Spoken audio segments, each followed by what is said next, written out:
Hari Tani Nasional diperingati pertama kali pada 24 September 1963 setelah Presiden Soekarno menetapkannya melalui Keputusan Presiden Nomor 169 Tahun 1963. Penetapan tanggal ini bertepatan dengan lahirnya Undang-Undang Nomor 5 Tahun 1960 tentang Peraturan Dasar Pokok-Pokok Agraria atau UU-PA 1960 yang mengatur tentang hak-hak dan kewajiban kaum tani.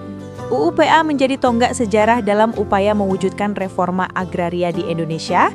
Tujuan utamanya adalah menghapuskan ketimpangan kepemilikan tanah yang diwariskan sejak zaman kolonial, serta memastikan bahwa tanah digunakan sebesar-besarnya untuk kemakmuran rakyat sesuai dengan amanat pasal 33 UUD 1945. Indonesia dikenal sebagai negara agraris, di mana sebagian besar penduduknya bekerja sebagai petani. Kondisi ini membuat pemerintah perlu memberi perhatian serius terhadap kesejahteraan mereka. Atas dasar itu, Presiden Soekarno melalui Keputusan Presiden Nomor 169 Tahun 1963, tanggal 26 Agustus 1963, menetapkan Hari Tani Nasional sebagai pengakuan atas peran vital petani dalam pembangunan bangsa. Setelah merdeka dari penjajahan Belanda, pemerintah Indonesia berupaya menyusun undang-undang agraria baru untuk menggantikan aturan kolonial. Pada 1948, saat ibu kota Republik Indonesia masih berada di Yogyakarta, dibentuklah Panitia Agraria Yogya. Namun akibat kondisi politik yang tidak stabil, upaya tersebut tidak membuahkan hasil. Pasca konferensi Meja Bundar pada 27 Desember 1949 yang mengakui kedaulatan Indonesia, ibu kota kembali ke Jakarta. Upaya perumusan UU Agraria pun dilanjutkan dengan membentuk Panitia Agraria Jakarta pada 1951. Meski sempat terhenti, kerja panitia kemudian diteruskan oleh Panitia Suwahjo 1955, Panitia Negara Urusan Agraria 1956, Rancangan Sunarjo 1958, hingga akhirnya lahir Rancangan Sajarwo 1960. Puncaknya adalah lahirnya Undang-Undang Pokok Agraria 1960 sebagai dasar hukum pengelolaan agraria nasional. UU-PA berlandaskan pasal 33 ayat 3 UUD 1945 yang menegaskan bahwa bumi, air, dan seluruh kekayaan alam dikuasai negara dan dimanfaatkan sebesar-besarnya untuk kemakmuran rakyat. Undang-undang ini menjadi simbol perlawanan terhadap warisan kolonial, khususnya agrari Sowet 1870 yang selama berabad-abad merampas hak rakyat. Melalui UU-PA, tanah ditempatkan sebagai sarana untuk mewujudkan kesejahteraan rakyat dengan prinsip pembatasan kepemilikan tanah, kesempatan yang adil bagi seluruh warga negara, pengakuan hukum adat, serta penegasan bahwa warga negara asing tidak memiliki hak milik atas tanah. Tanggal disahkannya UU-PA, yaitu 24 September 1960, kemudian ditetapkan sebagai Hari Tani Nasional untuk mengenang momentum penting tersebut, sekaligus menghormati perjuangan petani Indonesia. Peringatan Hari Tani Nasional memiliki beberapa tujuan, yaitu menghormati peran petani sebagai tulang punggung ketahanan pangan Indonesia, mengingatkan pentingnya reforma agraria, yang menjadi cita-cita untuk pemerataan kepemilikan dan pemanfaatan tanah, mendorong kedaulatan pangan agar Indonesia tidak bergantung pada impor, mengenang sejarah perjuangan petani yang sejak lama menjadi bagian dari perjuangan bangsa.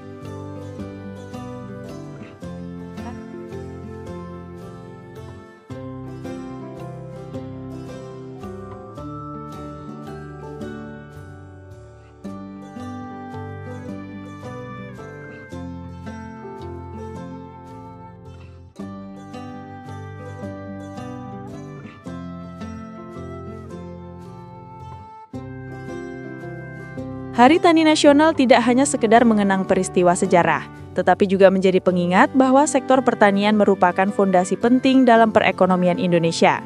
Tanpa petani, kedaulatan pangan sulit tercapai. Selain itu, Hari Tani juga menjadi momentum refleksi untuk melihat sejauh mana cita-cita reforma agraria sudah terwujud. Masih banyak petani kecil yang membutuhkan akses terhadap lahan, teknologi, serta dukungan kebijakan pemerintah agar kesejahteraan mereka meningkat.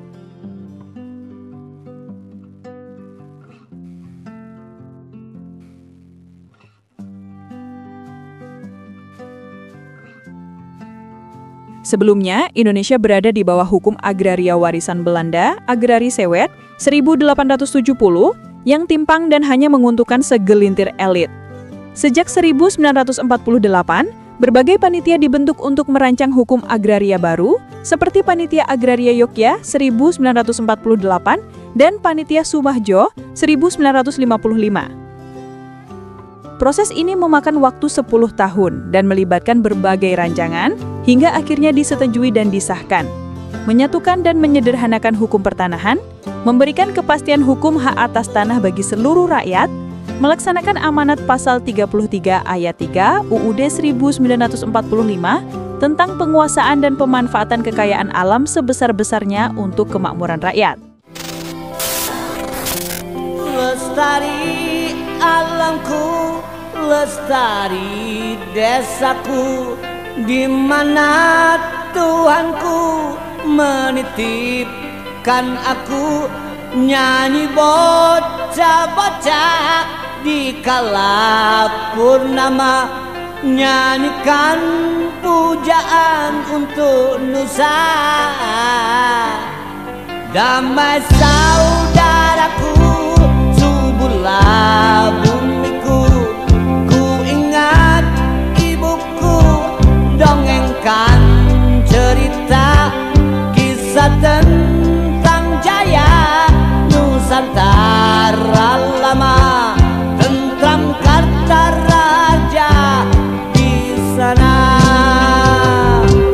Mengapa tanahku rawan gini, bukit-bukit pun terlanjang berdiri,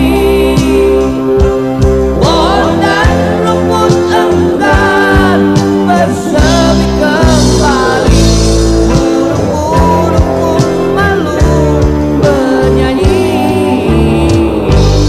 Sebelum matahari terbit, menjelang matahari terbenam, lincah langkah, lelap dalam lumpur, bergelut keringat, bergulat semangat. Kala suara burung kian nyaring, butir-butir kehidupan telah menguning. Angin berhembus di tengah hamparan sawah. Ku ingin bukitku hijau kembali, sembah rumput pun tak sabar menanti. Doakan ku ucapkan hari demi hari, dan kapankah hati ini lapang diri. Ada senyum penuh rasa, ada tawa dalam canda. Petaniku bahagia, matahari dan rembulan, air dan angin. Bersama petani mengasuh hamparan padi, demi menyangga tatanan negeri. Semangat petani tak boleh hilang. Hilang semangat, lenyaplah kesejahteraan.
Nasib petani harus diperhatikan.